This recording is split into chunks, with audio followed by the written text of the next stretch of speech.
Vamos a iniciar con esta conferencia del día de hoy. Vemos que esta conferencia se titula La primera montaña, y eso ¿por qué? Porque el trabajo de la iniciación se suele esotéricamente, es decir, internamente, relacionar o simbolizar como la subida de, en este caso, tres montañas, porque son tres montañas o tres grandes trabajos iniciáticos los que debemos hacer para alcanzar la autorrealización íntima de nuestro ser. ¿Y por qué la escalada de una montaña? Pues porque hay una increíble similitud entre lo que es escalar una escarpada montaña, darse cuenta de cómo muchas personas, digamos que un grupo de personas, podrían estar todos ahí preparados, ¿verdad? Con sus indumentarias, con todo su equipaje, no, con todos sus equipos más bien que necesitan para escalar, pero a medida que se va subiendo, pues se va volviendo cada vez más complicado. Si empieza un grupo grande, eso a medida que se va avanzando, muchos van quedando atrás, solamente aquellos que realmente tienen esa revolución y que tienen realmente esa disciplina, pues son los que van avanzando, rompiendo con todos los obstáculos, venciendo todas las dificultades que se encuentren en el camino, y hay muy pocos, si es que alguno, logra tocar la cima. Por eso se le simboliza internamente como la escalada de una montaña al trabajo de la iniciación. Y son tres montañas de la iniciación: primera, segunda y tercera. Entonces, en estas tres conferencias de fase B, la de hoy y la de los posteriores 2 martes, vamos a estar viendo las tres montañas. Hoy vamos a hablar en detalle de lo que es la primera montaña de la iniciación. Esto es sumamente importante, por lo menos en mi caso me pareció absolutamente valioso, realmente tiene un valor incalculable el hecho de que maestros que han hecho este trabajo nos hayan dejado, nos hayan legado este tipo de conferencias con esta información que es como una guía, es como un mapa. Porque imagínense que nosotros no tuviéramos ninguna de estas referencias, o sea, estuviéramos haciendo el trabajo ahí a cieguitas, ¿verdad? Sin ningún tipo de referencia, sin ningún tipo de guía. Sin embargo, estas conferencias nos van dando una guía muy clara de lo que tenemos que hacer, de las herramientas que debemos aplicar, incluso hasta de los obstáculos que se nos van a presentar y que se nos presentan en lo que es el camino de la iniciación. O sea, que de nosotros ya lo único que se exige es que pongamos la voluntad y empecemos a practicar, porque en estas conferencias ya no nos queda muy claro cómo es el camino. Ahora bien, esto es solamente un mapa, ¿sí? Un punto de referencia. El camino se hace al andar, como bien se dice, es decir, que cada uno ya de forma personal y particular es que va a ir descubriendo primero la veracidad de toda esta información que vamos viendo aquí al momento en que se empieza a practicar y a vivir, y también las propias aristas personales particulares dadas por la psicología individual de cada quien en ese proceso o en ese camino. Entonces, en la primera montaña, si ustedes ven, hay una imagen aquí alegórica. Obviamente los que lo escuchen en audio no la van a poder ver, pero se las describo. Hay una imagen aquí alegórica de la primera montaña, es una imagen de una deidad hindú, y tiene 5 serpientes levantadas. La serpiente, pues ya hablamos en conferencias anteriores, que representa esa energía sexual ascendente por nuestra columna vertebral, la serpiente Kundalini. Y hay 5 serpientes levantadas aquí porque en el trabajo de la primera montaña nosotros vamos a tener que levantar la serpiente o Kundalini o la energía sexual por las 33 vértebras del cuerpo físico, del cuerpo vital, del cuerpo astral, del cuerpo mental y del cuerpo causal. Porque los 2 cuerpos superiores, el búdico y el átmico, se encuentran en estado solar. Esos cuerpos no cayeron en el momento en que se dio la caída del hombre gracias a la fornicación. Por lo tanto, en esta primera montaña solo vamos a tener que levantar esas 5 serpientes que nos van a permitir tener un alma humana, que ahora mismo no la poseemos. Ahora mismo apenas animales racionales, ahí es que llegamos. Bípedos tricerebrados nos llaman. Pero ya que creemos esos 5 cuerpos, sí vamos a tener un alma humana y si tomamos el camino directo vamos a poder unirnos a esa alma divina y entonces unirnos a esos 2 cuerpos superiores que están ya levantados. Ahora, en las siguientes, en las posteriores montañas, donde hay que hacer trabajos ya más elevados, pues sí vamos a tener que hacer un trabajo con ya las 7 serpientes en conjunto. Pero en esta primera pues apenas esas 5. O sea, que ustedes ven que el primer trabajo hasta facilito es. ¿Cuál es el objetivo o cuáles son los objetivos de esta conferencia? Pues que nosotros aprendamos a identificar cuándo comienza el camino de la iniciación. Ese punto en particular es muy importante, muy importante. ¿Por qué?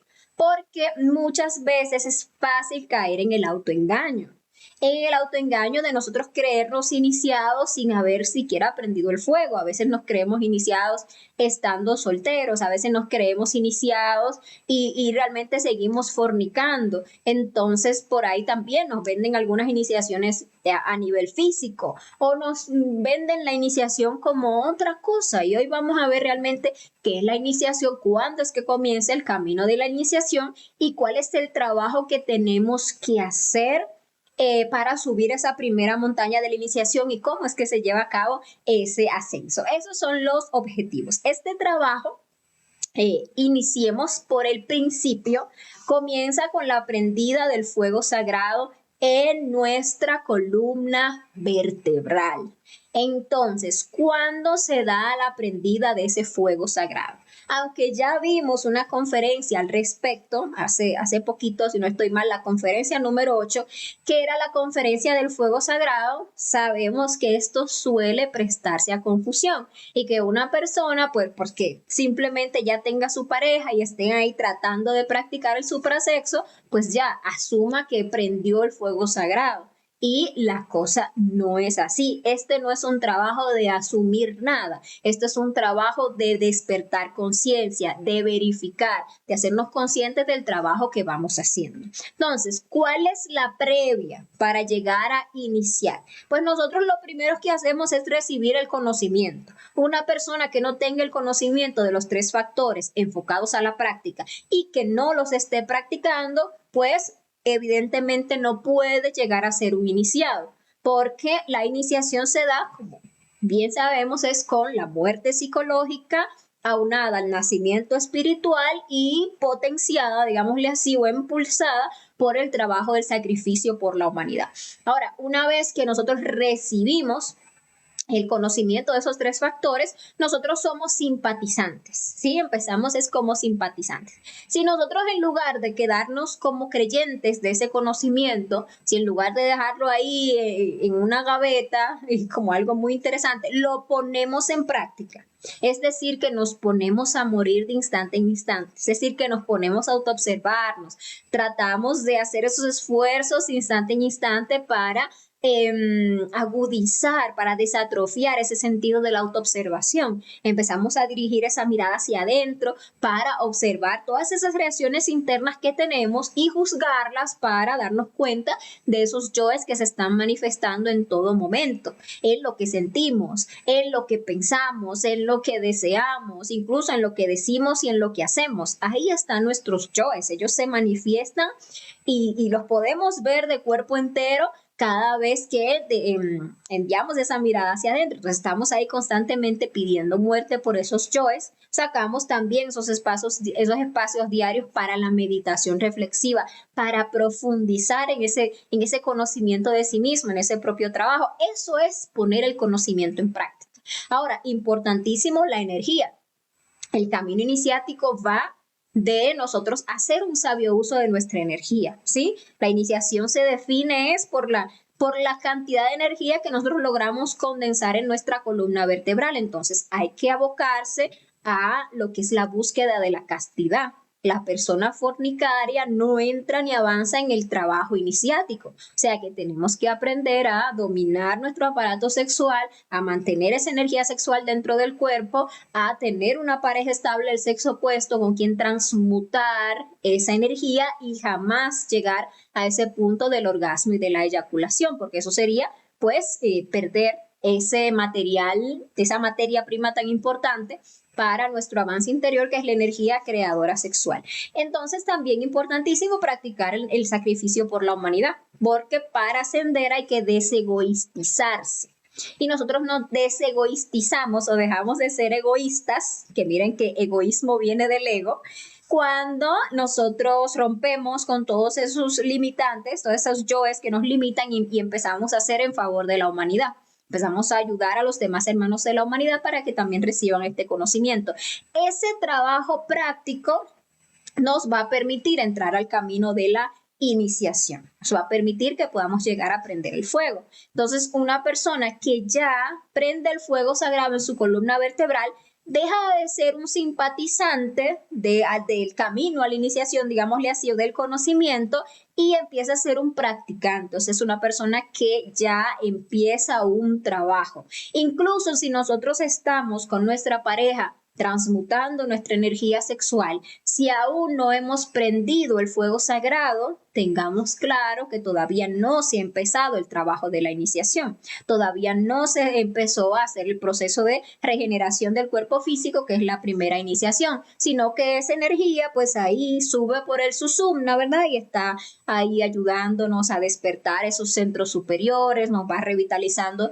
porque esa energía pues es poderosa de todos modos, pero es solamente cuando se da la prendida del fuego sagrado que arrancamos ese ascenso por la primera montaña, que es la montaña del nacimiento. Es la montaña en la que nosotros vamos a aprender a dominar nuestras aguas, ¿sí? Esas aguas genésicas, para poder empezar a crearnos a nosotros mismos. Esa es la montaña primera. La segunda montaña, que es inicialmente cuando ya culminamos la primera, es la montaña de la muerte, la montaña donde se van a eliminar los yoes causa, de la cual vamos a hablar el próximo martes, y la tercera montaña es la montaña del sacrificio por la humanidad, la cual vamos a hablar pues dentro de 2 semanas. Entonces, bueno, les decía, si nosotros queremos volvernos iniciados, es importantísimo lo que es la castidad, pero una castidad científica. Sea que la persona esté soltera o esté casada, necesita volverse casto si quiere llegar a ser un iniciado. ¿Por qué digo no importa si esté casada o si esté soltera? Porque obviamente el que está casado, si quiere llegar a prender el fuego sagrado, tiene que volverse casto y tiene que ser una castidad científica, es decir, castidad en todos los centros. Y aquel que está soltero, si quiere una pareja, si quiere mostrarle a su ser obra, ¿verdad? Mostrar los méritos para que su ser le asigne una pareja que realmente le pueda colaborar en un trabajo de nacimiento espiritual, pues tiene que volverse casto, tiene que equilibrar sus centros, porque eso es lo que va a permitir que los mercurios que vimos en esa conferencia 5 se vayan transformando, se vayan pasando de ese mercurio negro que nosotros usualmente tenemos al principio a un proceso, por ese proceso de purificación. Recordemos que nosotros tenemos 7 centros en nuestra máquina humana y que los cinco inferiores trabajan desequilibradamente. Los 2 centros superiores están ahí equilibrados. Lo único que nosotros casi que nunca los utilizamos. Nosotros no sabemos que están esos centros superiores ni hacemos uso de sus funciones hasta que empezamos a autoobservarnos, a juzgarnos a nosotros mismos, a buscar la comprensión de sí mismos. Entonces ahí empiezan a entrar en actividad esos centros.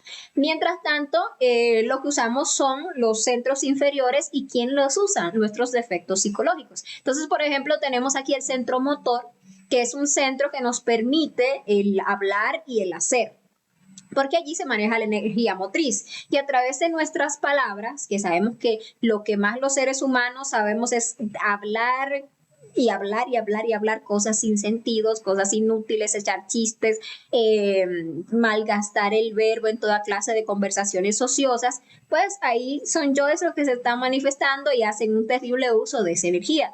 También a nivel motriz somos muy desequilibrados y llevamos nuestro cuerpo a los extremos en el hacer, o sea, lo extenuamos el cuerpo, agotando todas las reservas de energía, o extremos en el no hacer, entonces la pereza nos consume toda esa energía. También tenemos el centro intelectual inferior, donde está la función de pensar, Y obviamente durante todo el día, por esa charla mental constante y perversa, porque no se para, nosotros botamos toda nuestra energía mental y no hay equilibrio, ¿verdad que no? Nuestro centro emocional, que está aquí a la altura del ombligo, donde se sienten las maripositas cuando la gente se enamora, que son yo de lujuria, por cierto.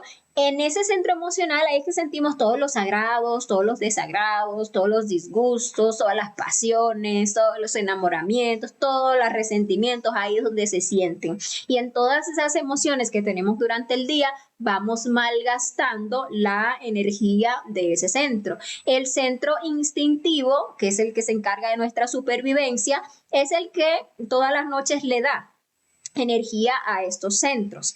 Y como se encarga de nuestra supervivencia, ¿verdad? Porque eso es el instinto de supervivencia, cuando cualquiera de estos centros ya agotó la reserva de energía que tenía para ese día, para que pueda seguir funcionando, para que no se apague el centro, entonces, ¿qué hace? Va y le roba energía al centro sexual, que es el que recibe diariamente la mayor cantidad de energía, porque es el que tiene la función más importante, que es la función de crear. Entonces va y le roba energía a esa bodega y va y le repone energía a ese centro que ya la agotó. Imagínense que no fuera así y que nosotros a mediodía ya hayamos agotado la energía mental. Entonces nos quedaríamos ahí sin poder pensar durante todo el día como lerdos, porque ya la agotamos, ¿no? El centro instintivo se encarga de que eso no pase, que agotaste toda la energía mental, bueno, toma, más, sigue pensando, agotamos toda la energía emocional, imagínense, nos quedaríamos sin ánimo para nada, porque la emoción es del fuego, es el ánimo que uno necesita para hacer cualquier cosa. Entonces lo mismo, el instinto baile, le repone la energía y el centro motor lo mismo, pero ¿qué pasa? Que entonces hay un desequilibrio porque la máquina no está funcionando con las energías que le son propias a cada centro, sino que hay un cruce de hidrógenos. Y lo peor de los casos es que como la gran mayoría de la humanidad no conoce del suprasexo e incluso muchas veces conociendo del suprasexo no lo practica, sino que fornican, entonces la poca energía que pueda quedar en ese centro sexual, en caso de que quede y no tenga que ir a robar de los otros, pues se bota ya para satisfacer al yo, para sentir el placer, el gustico de llegar al orgasmo y la eyaculación, y quedamos ¿qué? Muertos, sin energía para nada. Iniciación a dónde y con qué, no hay forma, ¿verdad? Incluso si la persona está ahí luchando por lograr una castidad a nivel sexual, es decir, no se elimina pues ese vicio de la masturbación, por lo menos a nivel físico, ¿verdad?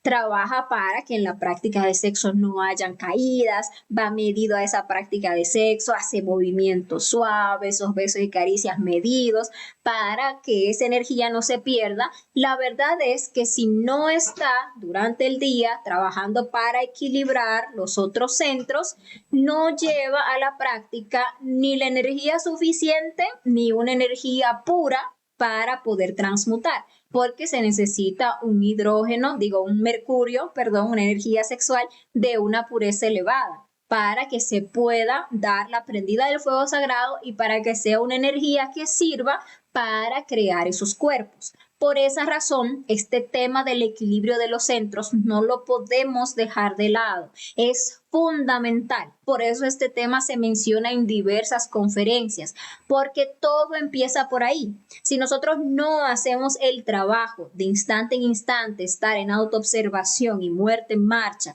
para poder equilibrar esos centros, para poder lograr ese recto pensar, ese recto sentir, ese recto hablar y ese recto obrar, pues entonces nunca vamos a tener el nivel de pureza de energía para que podamos hacer este trabajo. Ese trabajo iniciático, ese trabajo sexual, es un proceso alquímico, realmente.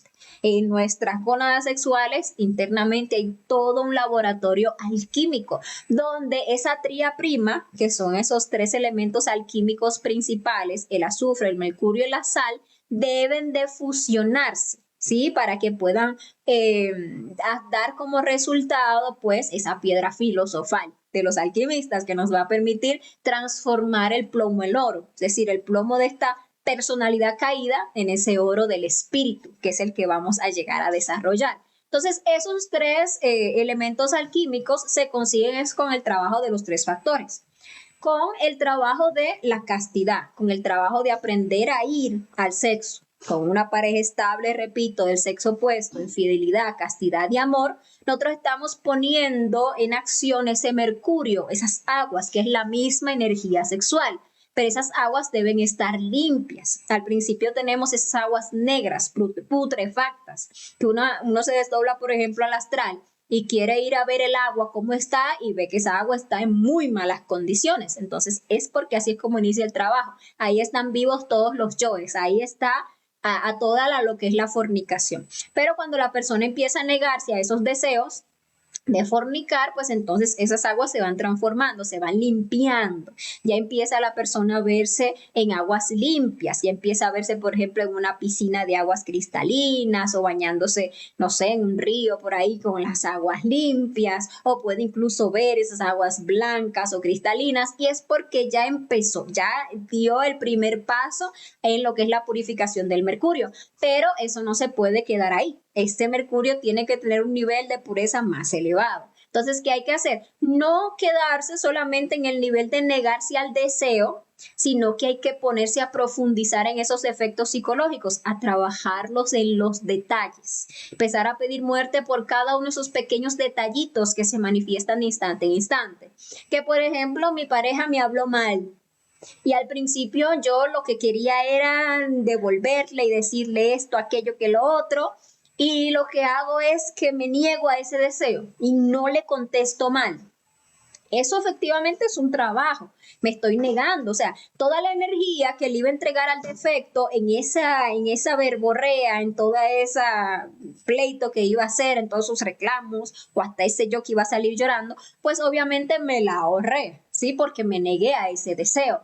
Pero eso es un trabajo primario. Un trabajo así, de irme negando al deseo, me podría servir para llevar el mercurio a blanco como máximo. Si yo quiero llevarlo a amarillo, yo tengo que llevar esa muerte más profunda, no quedarme simplemente me negué al deseo, sino ponerme a observar ese deseo, porque ahí se da cuenta uno de que el yo no era solamente eso que yo iba a decir, eso que yo reprimí, sino que ese defecto es un montón de detalles que se están manifestando dentro de mí de instante en instante. En ese momento habían emociones, incluso después que pasa el tema y que uno no actuó como yo quería, incluso se quedan muchas emociones ahí, se queda un resentimiento, la mente dice esto, aquello, lo otro, proyecta esto, aquello, lo otro, hasta lo lleva uno a recordar muchísimas cosas a nivel del cuerpo. Hay muchísimas tensiones, ¿sí? Hay muchísimas sensaciones. Detrás hay unos yoes de venganza que están ahí chuzando. Detrás está ese yo que dice y este que se cree y esto que lo otro y eso que me aguanté pero que no sé qué cosa. Y entonces dentro de uno hay muchísimos detalles que se están ahí manifestando. Para que uno pueda transformar ese mercurio amarillo hay que ponerse a morir a todos esos detalles, porque cada uno de esos detallitos se está alimentando de la energía emocional, se está alimentando de la energía mental, se está alimentando de la energía incluso motriz, de la energía instintiva, se está alimentando de todas formas dentro de nosotros, o sea que el yo sigue ahí calladito, reprimidito, pero comiendo. Si uno se pone a matar esos detalles, ya avanza en la transformación de ese mercurio, porque se ahorra uno toda la energía que esos yoes se venían a robar. Y uno ve internamente o puede ver, porque como siempre digo, la idea es que nosotros procuremos hacer de esto algo consciente. Que si estamos en este proceso, que si realmente estamos buscando la iniciación, también estemos procurando preguntar todo el tiempo a nuestro ser que nos muestre en el astral cómo van esas aguas. Eso es crucial para saber si ya con el trabajo que estamos haciendo logramos pasarla a amarillo. Fíjense que ese color amarillo se lo da ese el azufre. ¿Y qué es el azufre? Es ese fuego que nosotros liberamos con la muerte de cada uno de esos pequeños detalles del ego a los que les vamos pidiendo muerte de instante en instante. ¿Sí? Entonces, así es como se consigue el mercurio y así como se consigue el azufre. ¿ok?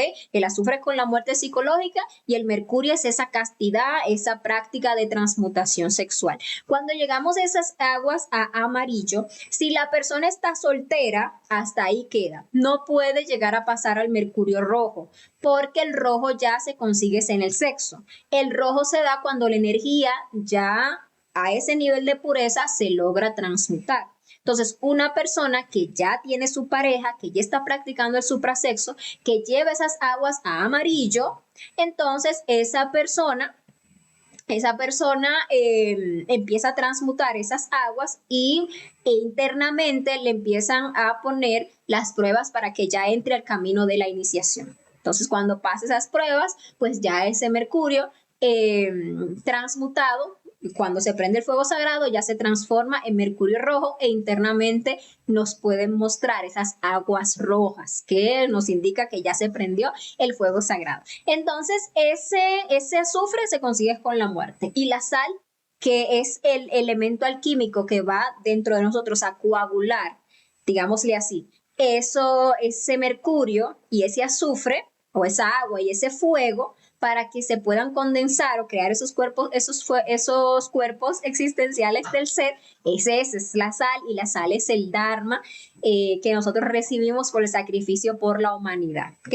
Entonces el equilibrio de los tres factores es lo que nos va a permitir nosotros llegar a entrar a la iniciación. Ahora hay que pasar ciertas pruebas para entrar a la iniciación. Ya vimos una conferencia al respecto donde veíamos esas pruebas. Aquí solo vamos a hacer como un recorderis porque estamos como que uniendo entre todo lo que es la iniciación.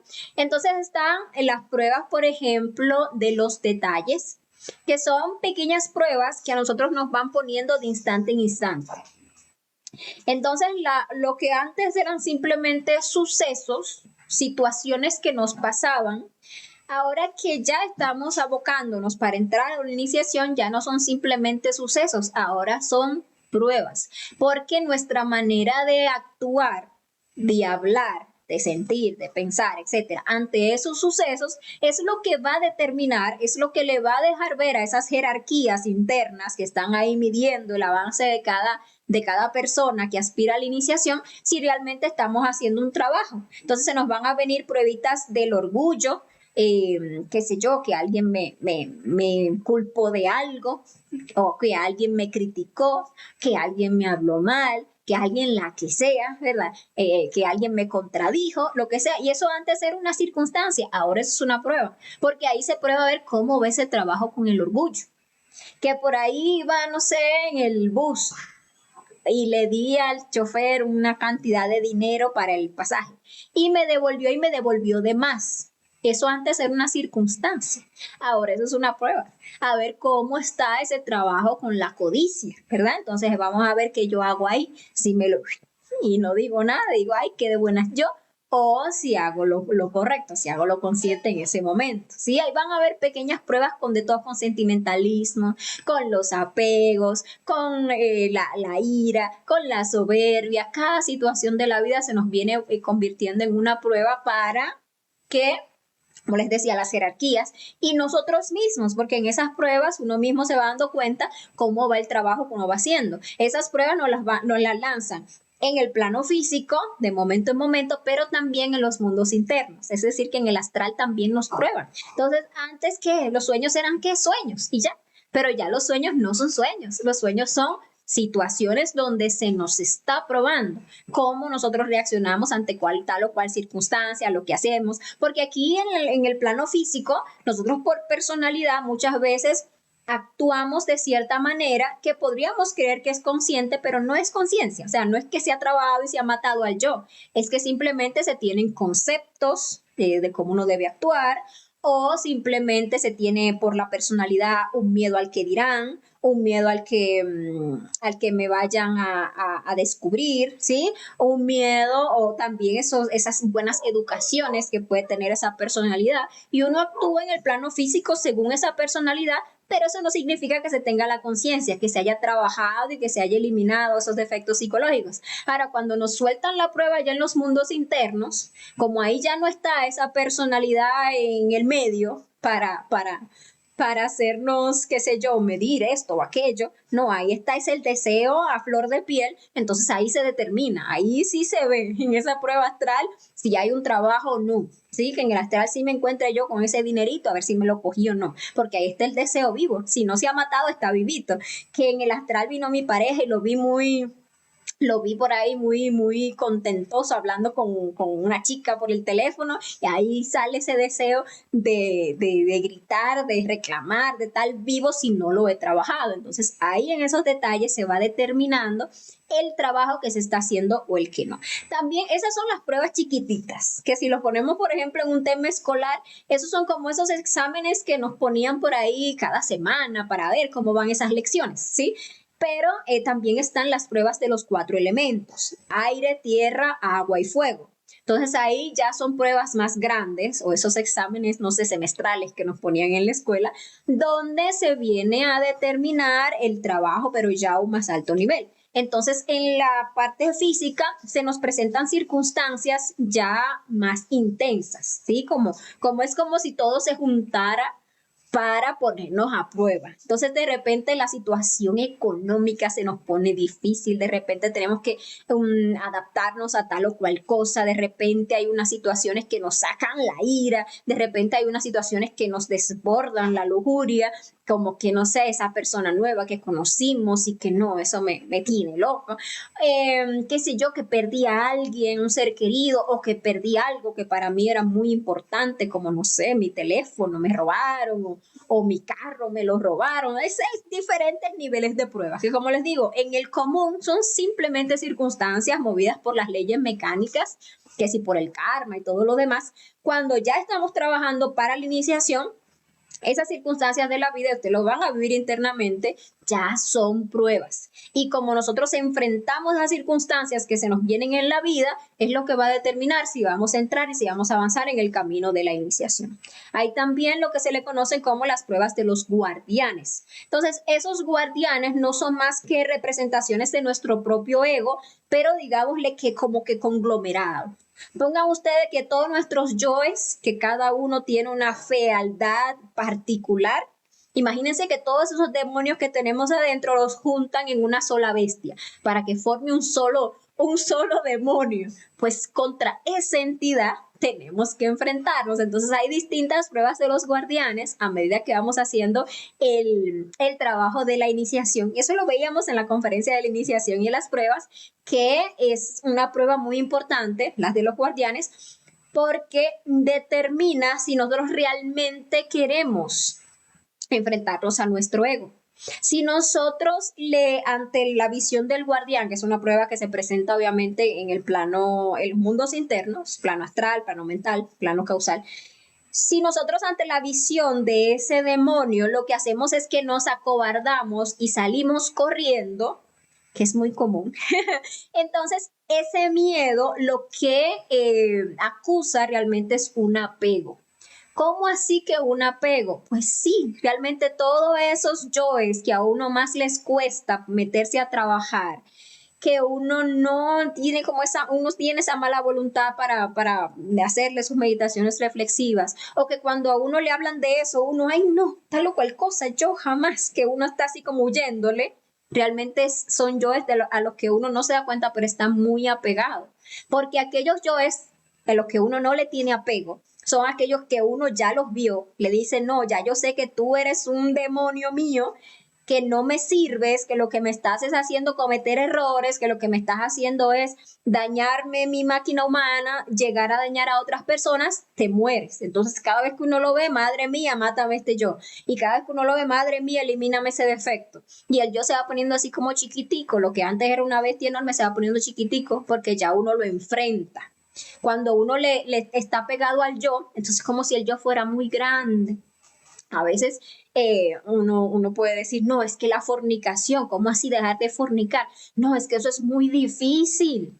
No, mentira, no es que es muy difícil, es que estamos muy apegados. Entonces, cuando estamos apegados, vemos la fornicación no como una cosa terrible, grande, ¿y cómo yo voy a poder con eso?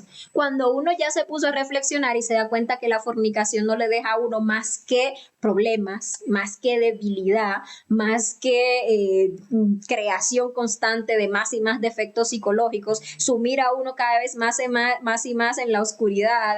Entonces uno dice, no, espera, ya a ti hay que matarte. Entonces ya la fornicación deja de verse como eso tan grande, tan difícil, y se ve como eso a lo que yo me voy a enfrentar. Y entonces eso es exactamente lo que sucede internamente.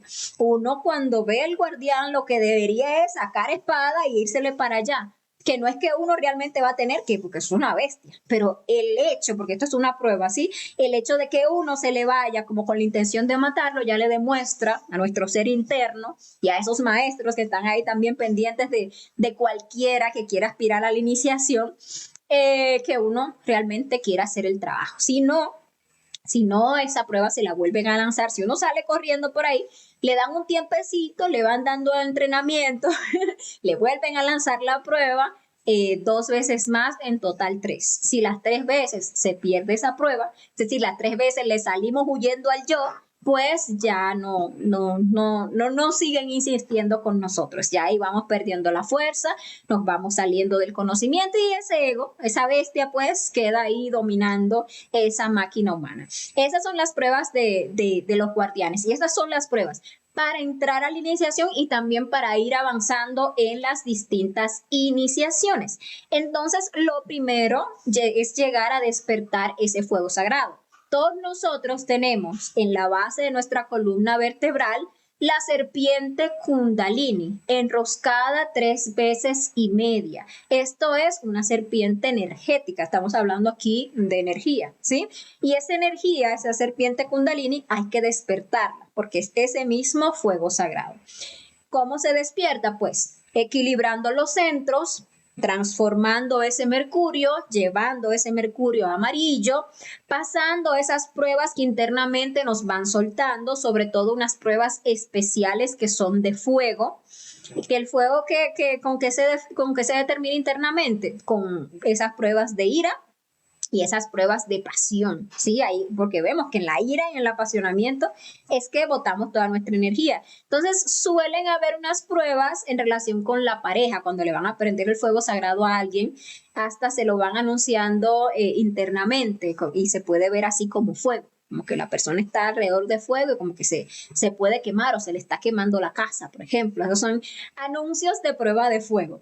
Entonces, si la persona logra pasar esas pruebas de fuego, entonces se da que se va a la práctica sexual y cuando va a transmutar esa energía con su pareja, pues esa energía ya permite que se dé la prendida del fuego sagrado o el despertar de esa serpiente Kundalini. Entonces se prende ese fuego en la columna. Hay personas que llegan incluso hasta sentirse, a tener como unas ciertas sensaciones en esa área del cuerpo cuando se está dando ese proceso. Otras personas no sienten nada, pero algunos sí logran sentir. Entonces le comentaba que antes de que se dé la prendida del fuego sagrado, cuando la pareja transmuta, la energía asciende por este conducto que está en nuestra médula, que se le conoce como el susumna, que es un conducto, digamos que grandecito.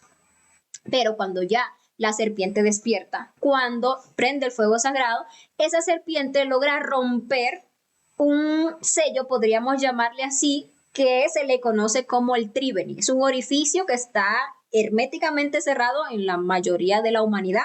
Es justamente el punto donde la serpiente Ida y Píngala se entrecruzan ahí, en la base, por ahí entre el coxis y el hueso sacro. Ahí se encuentra ese triveni. Esa serpiente ya despierta, tiene el poder de romper ese triveni, entonces ascender por un conducto más pequeño que hay dentro del susumna, que se conoce como el Nadi Chitra. Por ese conducto es que asciende el fuego sagrado.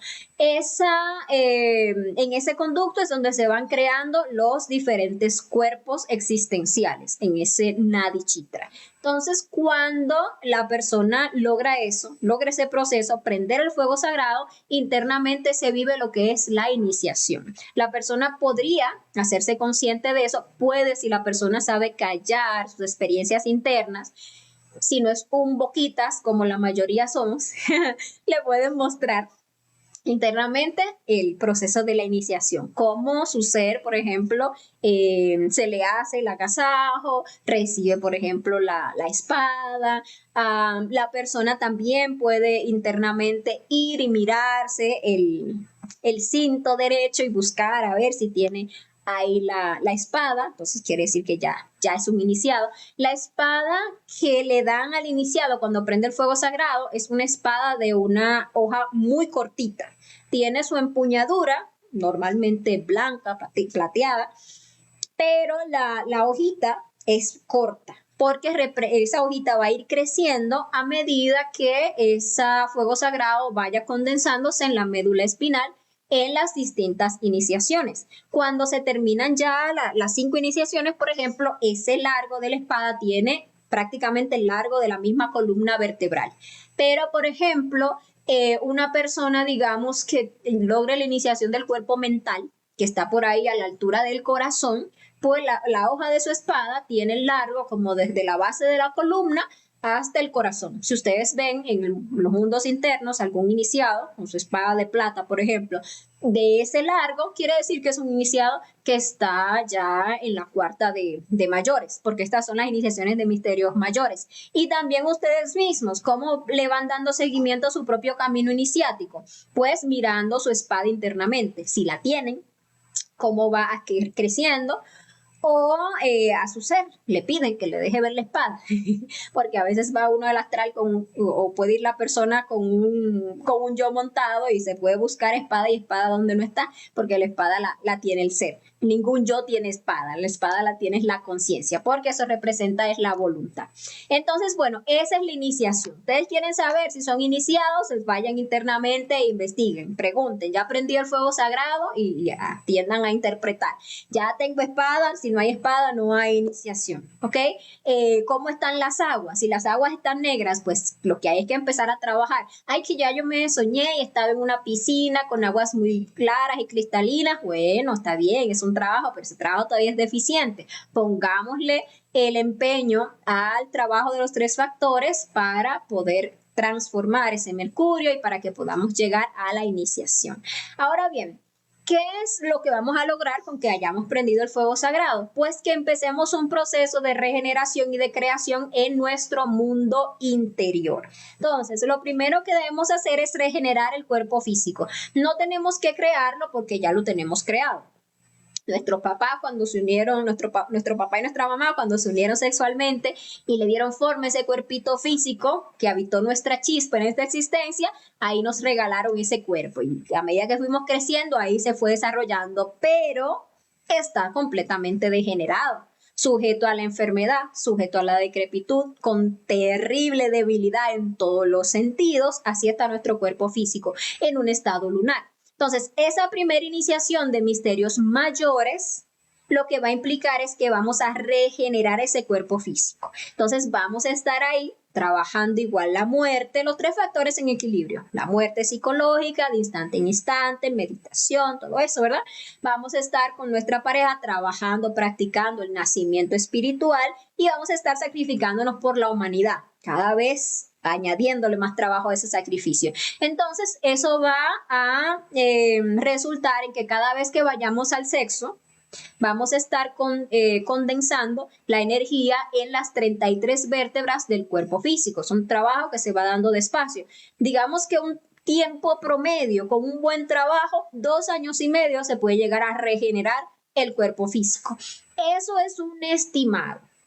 Porque una persona que lleve la muerte ahí como que despacio, que nazca muy de vez en cuando, que pudiéndose sacrificar más por la humanidad se conforme con lo poco, pues puede, aún habiendo prendido el fuego sagrado, echarse años y años y años y años y largos años para acabar una primera iniciación. Pero también una persona que le meta realmente revolución al trabajo, que se ponga a morir pero con juicio, que quite ese centro de gravedad de la personalidad, lo transfiera a la conciencia, es decir, que la mayor parte de su día lo tenga ahí dedicado a la muerte, al nacimiento, al sacrificio para avanzar. Entonces, una persona que va a avanzar a un ritmo más digamos que acelerado ese proceso de regeneración de ese cuerpo físico. O sea, podría hacerlo incluso en menos de 2 años y medio. Luego de que se completan las 33 vértebras del cuerpo físico, se tienen que terminar de completar las del cuerpo vital. Porque, como vimos en la conferencia de fase B de la semana pasada, las del físico y de vital, o sea, las dos serpientes, empiezan al mismo tiempo a ascender. Pero llegado a cierto punto no especificado, la del vital se detiene y culmina de ascender la del cuerpo físico. Se llevan las aguas hasta la cabeza por primera vez. Entonces ahí inicia lo que vimos que era el proceso del bautismo. Sí, ahí es donde se da ese proceso que, ¿cómo le llaman? Bueno, ese proceso que le llaman el bautismo, ¿sí? Y cuando se da ese proceso, entonces ya la serpiente del cuerpo vital retoma su ascenso hasta que se completa la segunda iniciación. Ahora, lo que se tomó llenar las 33 vértebras del cuerpo físico se va a tomar en completar esa serpiente del cuerpo vital. Algo interesante de saber es que hay una fuerza que nace en nosotros una vez que se prende el fuego sagrado y esa fuerza se le conoce como el Moisés. Realmente todo ese proceso bíblico que vimos de la vida del Moisés en el Antiguo Testamento representa un trabajo interno, porque todo eso que vieron esos grandes maestros realmente son temas alegóricos al propio trabajo de cada uno. Entonces, ¿qué es el Moisés? Recuerden que Moisés es el salvado de las aguas. Es decir, que cuando nosotros aprendemos a usar sabiamente nuestras aguas, a ahorrar nuestras aguas, a ser castos, rescatamos de allí una fuerza o una parte del ser, le podríamos llamar, que es ese Moisés, que es la fuerza que nos va a permitir hacer ese trabajo de la primera montaña, que es totalmente similar a lo que era el andar de esos israelitas por el desierto. Ese realmente es el camino iniciático, que también se representa internamente como un desierto. Y que lo iba a llevar el Moisés ¿a dónde? Iba a llevar a esos israelitas, que son todas esas partes del ser que vamos nosotros liberando con la muerte psicológica, a la tierra prometida, que son esos centros superiores de conciencia. Fíjense que el Moisés divide el Mar Rojo para que puedan pasar esos israelitas y para que se hundan esos ejércitos del faraón. El faraón representa al ego. Y ese mar rojo, ¿qué es lo que simboliza? Representa ese mercurio rojo, esas aguas que ya se llevaron a ese nivel de pureza. Y así ese es el trabajo de la iniciación. Esa fuerza que es el Moisés dirige todas esas esencias a través de la columna vertebral a lo que es la tierra prometida. Esa fuerza del Moisés va creciendo de 7 en 7, o sea, con cada iniciación va creciendo como que ustedes digan 7 años. Así se va poniendo cada vez más grande, cada vez más grande. Y nosotros podemos conocer internamente a nuestro propio Moisés, hacernos conscientes de cuando ese niño nace, que es como si fuera un hijo de uno internamente, un niño nuevo que le nace a uno, ese es el Moisés, ¿sí? Y va creciendo a medida que se va avanzando en el trabajo. Entonces, bueno, seguíamos. La segunda iniciación de misterios mayores, cuerpo vital, que también tenemos es que regenerarlo porque ya lo tenemos creado, pero esa parte vital la tenemos es requete lunar, muy degenerada. Entonces, para poder terminar esa iniciación del cuerpo vital, nosotros tenemos que trabajar, o sea, tenemos que meternos a trabajar con unos yoes específicos, digámosle así, para poder lograr ya lo que es la perfecta castidad sexual. Porque en el final, la segunda iniciación ya tiene que lograrse pues ese alto nivel de castidad, porque en adelante ya vamos a empezar a crear.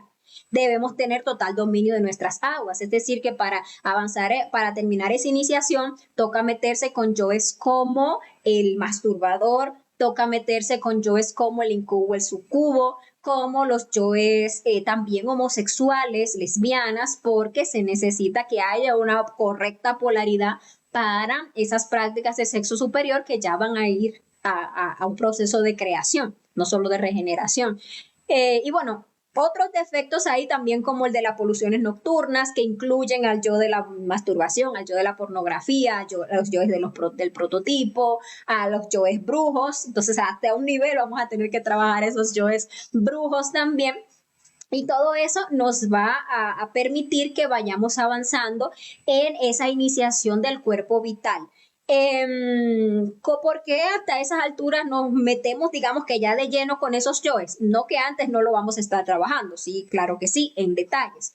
Pero ya a esas alturas nos empiezan a requerir el trabajo, digamos, de muerte de esos yoes, porque ya a esas alturas se tiene un nivel de voluntad. O sea, ya se tiene una espada de un cierto tamañito que ya permite que podamos someter a esas bestias que realmente son bastante grandes. Entonces, sí es un trabajo largo, arduo, porque hay muchas pruebas ahí de castidad y bueno, hay que avanzar ahí. Esa lleva sus propios procesos probatorios. Por ejemplo, en el caso de los hombres, culminar una segunda iniciación implica que tienen que pasar por una prueba de cárcel, que es como estar en la cárcel, pongámosle ustedes alguna semana, como mucho, pero va a ser acusado por algo, digamos que por algo injusto. Y cómo la persona reacciona, en este caso el hombre, porque esa prueba no se la ponen por suerte a las mujeres, y la forma como reaccione, entonces ahí va a determinar si ya tiene un dominio de sí mismo, si ya pues sabe adaptarse, si ya no refunfuña, si ya lo pasa con conciencia, si no se desespera, etcétera, etcétera. Entonces ahí también esa prueba para poder terminar esa iniciación. En el caso de las mujeres no, le tienen una consideración internamente por muchos factores y físicamente no tiene que pasar por esa prueba, aunque internamente pasa por unas ciertas pruebas, digamos que algo similares. Entonces, ¿qué sucede? Que cuando se termina esa segunda iniciación, pues ya se logra un alto nivel de castidad internamente. A la persona pues le entregan incluso unos ciertos simbolismos como lo que es la cruz Tau, o lo que también se le conoce como la cruz ansada, o sí, le llaman la cruz Ang o la cruz ansada, que es esa que ustedes ven que tienen los egipcios, que es como una cruz con un circulito arriba, porque esa cruz representa el dominio del espíritu, que es el círculo sobre el sexo, que es la cruz. Entonces, eso es ya indicando que esa persona tiene ese dominio sobre la parte sexual. O también el símbolo de la cruz Tau, que es muy conocida pues a nivel del cristianismo. Eso también representa pues esa castidad y lo que es ese cierre de los esfínteres. De ahí en adelante la persona pues ya tiene mucho control, ya la persona no fornica. Ya para fornicar pues tiene que ser algo muy fuerte o que voluntariamente ya de mala voluntad lo haga. Pero ya ese nivel se tiene mucha castidad. Entonces, de ahí en adelante, que empieza la tercera iniciación de misterios mayores, donde ahora se va a crear, en este caso, a crear el cuerpo astral solar, que en nosotros está esa apenas en embrión, no tenemos el cuerpo plenamente creado. Entonces ahí se empieza ese proceso de creación del cuerpo astral, muchísimas pruebas de fuego vienen en esa iniciación, hay que dominar pues el deseo, dominar la parte emocional, allí se pone la prueba del guardián del umbral del mundo astral que vimos en la conferencia de la iniciación y las pruebas, y bueno, ahí se crea el astral de fuego. Ya la persona a partir de esa iniciación ya tiene un cuerpo astral creado propiamente. Luego empieza la cuarta iniciación de misterios mayores donde va a crear el cuerpo mental solar. ¿Sí? Ahí vienen pues muchísimas pruebas relacionadas con la mente, con los apegos, con el orgullo, y bueno, muchas pruebas relacionadas con lo que es la parte mental. Todas estas iniciaciones se avanzan iguales, con el trabajo equilibrado, nacimiento, muerte y sacrificio, cada vez en niveles u octavas superiores, es decir, que para ir avanzando en estas iniciaciones hay que ir dándole octavas superiores al trabajo de la muerte, hay que ir dándole octavas superiores al trabajo del nacimiento espiritual, es decir, purificando cada vez más esa práctica, sacando de esa práctica hasta la sombra del deseo egoico. Sí, hay que matar esa lujuria, logrando niveles cada vez mayores de castidad y por lo mismo también pues ir tomando cada vez más compromisos en el sacrificio por la humanidad, porque son cada vez efectos psicológicos más pesados, deudas más pesadas con las que tenemos que enfrentarnos y bueno, más méritos lo que se van necesitando. Ya en el cuerpo mental nos enfrentamos entonces con lo que, o nos enfrentaremos con lo que es el guardián del umbral del mundo mental, que ese ya representa el rasgo característico particular de cada uno y hace eso que esa bestia sea todavía más horrorífica y también más más temible, digámosle así, porque nosotros de los yoes que estamos más apegados son de aquellos que definen más nuestra psicología. Entonces ahí nos toca enfrentarnos con esa bestia y lo mismo. Si le salimos corriendo 3 veces, pues hasta ahí queda el trabajo, se voltea la fuerza.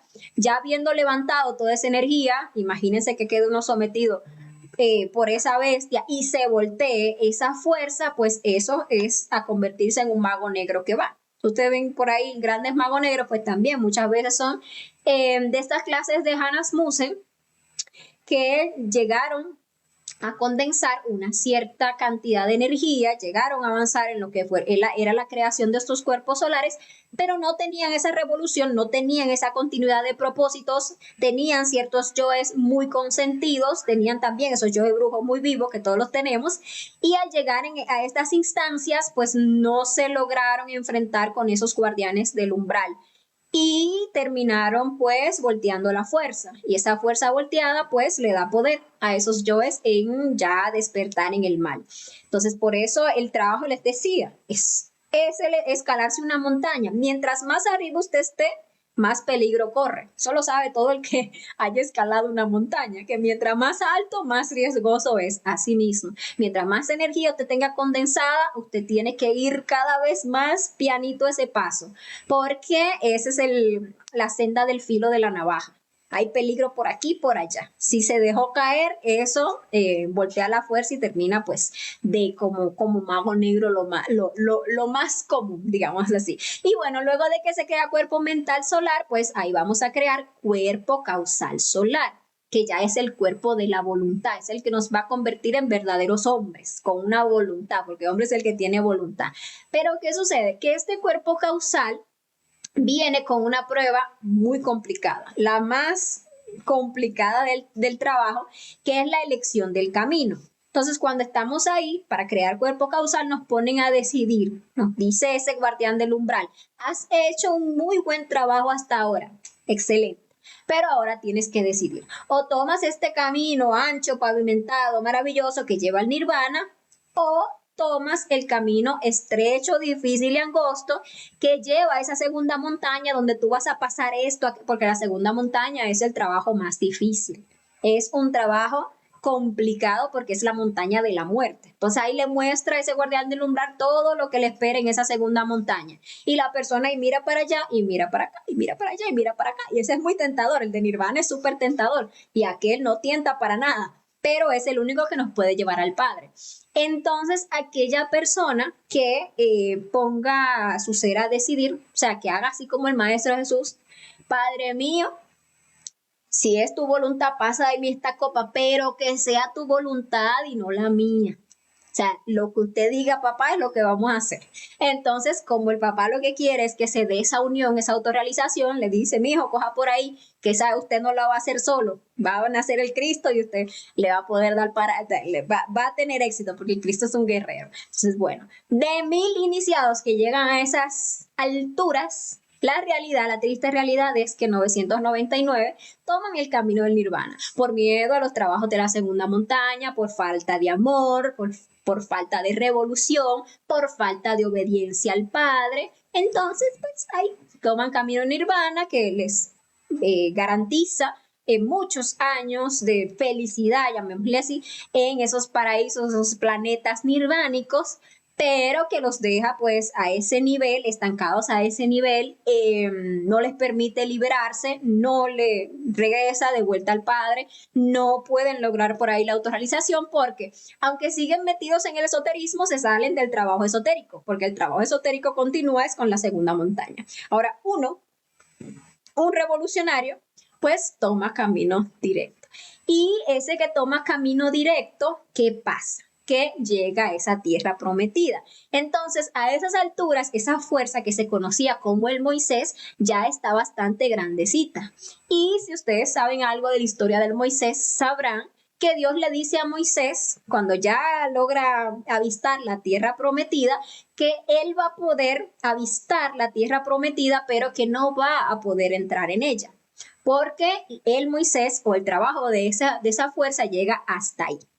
Ya esa tierra prometida y ese trabajo de la segunda montaña le compete al Cristo, que es entonces esa otra fuerza que viene a nacer una vez que nosotros, ya habiendo creado el alma humana, que es el cuerpo causal, tomamos el camino directo y nos unimos con el alma divina, que es nuestro cuerpo búdico. De esa unión entre lo humano y lo divino, que se conoce como el matrimonio perfecto, nace esa maravillosa fuerza que es el Cristo íntimo.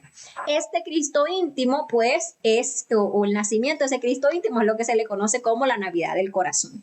Cuando se está a esas alturas, pues ya se han encarnado esas fuerzas del espíritu. O sea, este cuerpo causal es el que se le conoce como manas. Este cuerpo búdico o alma divina es lo que se le conoce como buddhi. Y entonces el íntimo aquí es el Atman. Entonces, cuando se encarnan esas tres fuerzas, Atman, buddhi y manas, ya ese iniciado se convierte en un maestro. Ahí es cuando se es verdaderamente un maestro, no antes, que por ahí pues se dio a muy tergiversar llamar maestro a cualquiera. Tenemos incluso esa maña, esa mala costumbre de a cualquier por ahí instructor o cualquier persona que parezca que tiene un cierto avance, ya que maestro, no, para ser un maestro hay que llegar a esas alturas.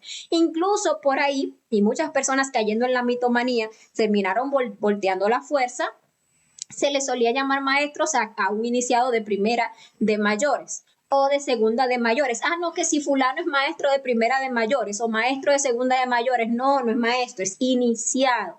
Pero un iniciado ahí creyéndose maestro y maestro por aquí, maestro por allá, cuando apenas está empezando el trabajo, pues se dio muchas veces, y por eso hay tantos pseudo maestros por ahí, para que se engordaran esos yoes mitómanos, hicieran a la persona lamentablemente voltear la fuerza. Entonces hay que tener en cuenta que a esas alturas es que se convierte en un maestro.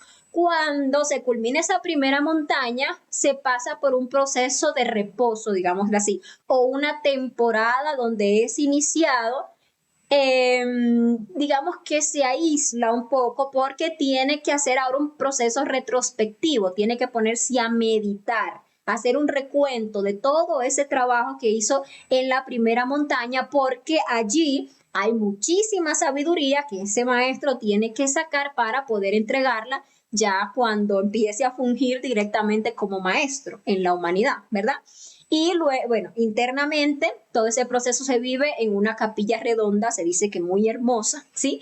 Y ya cuando pues se cumple ese proceso, pues ya tiene que renunciar a esa felicidad que está teniendo ahí en su capilla redonda e iniciar el trabajo de la segunda montaña, que como les decía, inicia con el nacimiento del Cristo. Cuando esa fuerza Cristo nace en el corazón del hombre, se vive lo que se conoce como la Navidad del Corazón. Trabajo que ya vamos a hablar en detalle en la próxima semana, en la conferencia de la segunda montaña. Entonces, bueno, les invito a que no se pierdan esa conferencia a continuación de esta, donde vamos a ver ya todo el trabajo de la segunda montaña, todo ese maravilloso trabajo que viene a ser el Cristo íntimo en nuestra psicología para llevarnos a la liberación total y a la unión con el Padre.